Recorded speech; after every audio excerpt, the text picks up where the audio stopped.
Hola, esto es África 7 Días, el magazine donde les presentamos los acontecimientos más destacados del continente africano. Mi nombre es Amal Ben Othman y estos son los titulares. Los nigerianos llevan días esperando saber quién dirigirá su país. La Comisión Electoral Independiente ha anunciado los resultados de las elecciones presidenciales. Los detalles en un momento. Hace un año, Rusia invadió a Ucrania y desencadenó un conflicto que cambió el equilibrio geoeconómico mundial. En esta edición analizamos cómo el continente africano ha afrontado las consecuencias de esta guerra en términos económicos. La situación es muy preocupante en Túnez para los migrantes subsaharianos. Tras declaraciones del presidente Kais Saied, quien denunció su presencia en el país como un complot para cambiar la composición demográfica de Túnez, los migrantes ya no se atreven a salir a las calles por miedo a las represalias tanto de la policía como de la población. Los nigerianos llevan días esperando los resultados de las elecciones presidenciales y el nombre del que dirigirá su país. La Comisión Electoral Independiente ha anunciado el ganador de estas reñidas elecciones presidenciales. Veamos. Con la danza de la victoria, Bola Tinubu celebró el triunfo como nuevo presidente de Nigeria. El candidato del partido gobernante Congreso de Todos los Progresistas y antiguo gobernador de Lagos obtuvo 8,79 millones de votos, por encima de los 6,98 millones del principal rival de la oposición, Atiku Abubakar, y los 6,1 millones de votos de Peter Obi, la opción más popular entre los jóvenes y quien se había consagrado como el candidato sorpresa que tenía la esperanza de superar las opciones tradicionales. En su discurso de victoria, Tinubu hizo un llamado a la unidad. This is a shining moment. Este es un momento brillante en la vida de cualquier hombre y de corazón les digo muchas gracias. También aprovecho esta oportunidad para invitar a mis compañeros competidores para que nos dejen formar equipo juntos. Es la única nación que tenemos, es un país que debemos construir juntos. Ganamos juntos para unir piezas rotas. Debemos trabajar por la unidad, la felicidad y la armonía. La oposición rechazó los resultados y señaló el nuevo método tecnológico de recolección de datos como el culpable de un proceso lleno de dificultades técnicas. La entidad electoral había prometido subir los resultados de cada unidad de votación en su sitio web en tiempo real, pero la mayoría de unidades no pudo hacerlo, lo que dificultó la confianza en el proceso. Varios políticos y ciudadanos pidieron la renuncia del presidente de la Comisión Electoral Nacional Independiente y la anulación del resultado. Los nigerianos tuvieron que esperar casi 4 días para obtener resultados.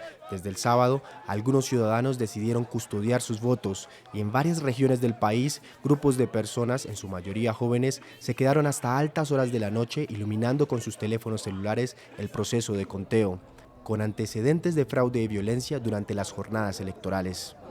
Un año después de la invasión rusa a Ucrania, las consecuencias se han sentido en todos los continentes y el orden mundial se ha sacudido. En África, el conflicto afectó a las economías de los países con tasas de inflación récord, precios de energía disparados y recesión económica. Aunque en general los países africanos han podido mostrar una cierta capacidad de resiliencia, los efectos adversos de esta guerra son claramente visibles. En el siguiente informe repasamos las consecuencias económicas de este conflicto en el continente. En África, las consecuencias del conflicto ruso-ucraniano se han sumado a las de la crisis del COVID-19. Antes de la pandemia, África era el continente de crecimiento económico más rápido del mundo. La guerra de Ucrania, que comenzó justo cuando las economías empezaban a recuperarse, ha estancado el desarrollo y la reconstrucción económica. Según el Banco Africano de Desarrollo, el crecimiento medio del Producto Interno Bruto en el continente cayó del 4,8% en 2021 al 3,8% en 2022. El nivel de comercio entre África y Rusia y Ucrania es moderado, pero algunas naciones africanas dependen en gran medida de estos dos países para importaciones como las de los granos. En 2020, por ejemplo, los países africanos importaron el equivalente a 4.000 millones de dólares en productos agrícolas de Rusia y 2.900 millones de Ucrania. Según datos de la Conferencia de las Naciones Unidas sobre Comercio y Desarrollo, Rusia y Ucrania suministran el 32 y el 12% respectivamente de las necesidades de trigo del continente. En promedio, en todo el continente, el precio del maíz ha aumentado un 80%, el de la harina un 50%, el del arroz un 40%, el del aceite un 37%, el de las aves un 30% y el de las naranjas un 20%, mientras que el de los tomates un 10%. La directora del Fondo Monetario Internacional admitió que el continente está pagando el precio de la guerra en Ucrania. Hemos identificado a 48 países especialmente afectados por la inseguridad alimentaria. No les sorprenderá que un gran número de ellos estén en el África subsahariana. En cuanto a los precios de la energía, su aumento ha hecho temer lo peor en 2022. Aunque la situación parece haberse estabilizado en 2023 con la fijación por el G7 del precio máximo del crudo en $60 por barril, nada es inamovible, ya que es probable que este precio cambie en función de la evolución del mercado. Según el Banco Mundial, los diversos choques inflacionarios se prolongarán en el continente al menos hasta 2024. Tanto en el frente alimentario como en el energético, con picos nunca vistos desde la crisis del petróleo de 1973. En Túnez, el presidente Kais Saied hizo unas declaraciones que escandalizaron a algunos tunecinos y a sus vecinos.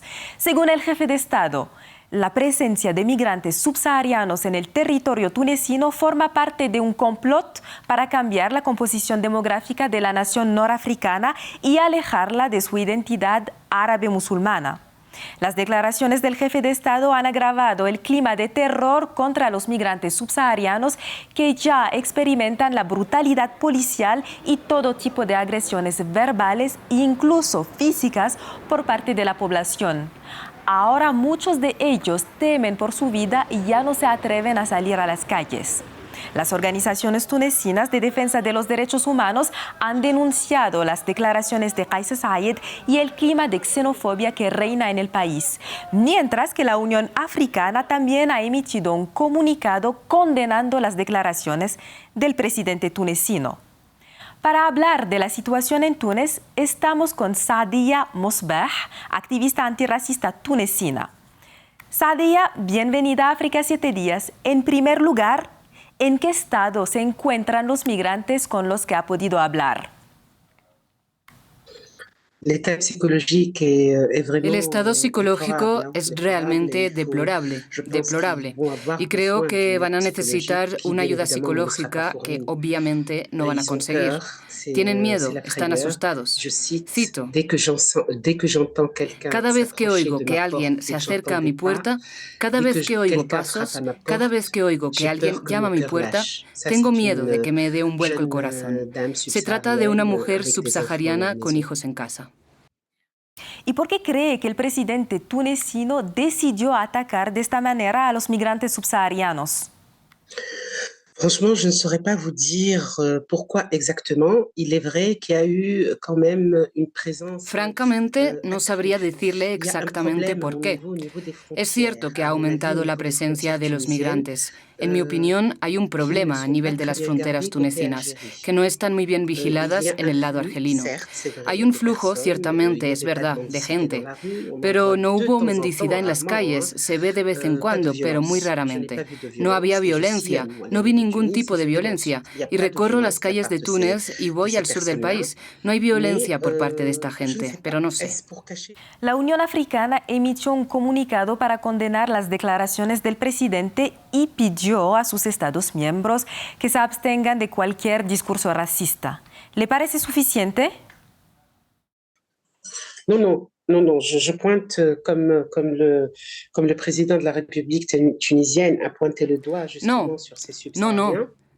Señalo que, al igual que el presidente de la República Tunecina señaló con el dedo a los subsaharianos, yo digo que la Unión Africana no ha hecho su trabajo hasta ahora.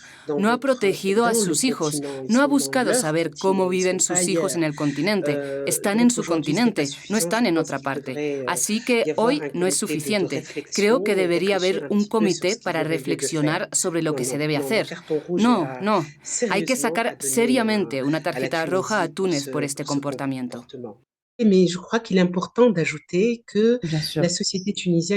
Creo que es importante añadir que la sociedad tunecina está un poco dividida en dos, y el Foro Tunecino por los Derechos Económicos y Sociales lanzó una marcha llamando a los tunecinos libres a salir y a decir no al fascismo.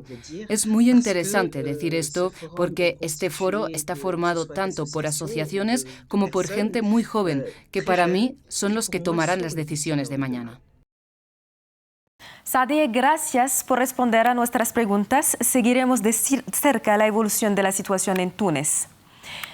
Cambiamos de tema. Fue un gran final para el ciclista Henoc Mulhubran, vencedor del Tour de Ciclismo de Ruanda. Tras una dura semana de competición y una clasificación general muy apretada, el corredor de 23 años, que ya es 2 veces campeón de África, volvió a triunfar. Nuestra corresponsal en Kigali, Mariam Kone, nos informa.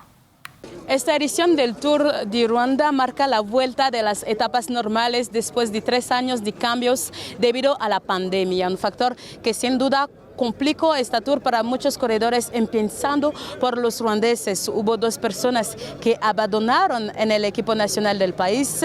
El único corredor ruandés que está con buenos resultados es Eric Muhoza, que es parte de un equipo profesional de Alemania.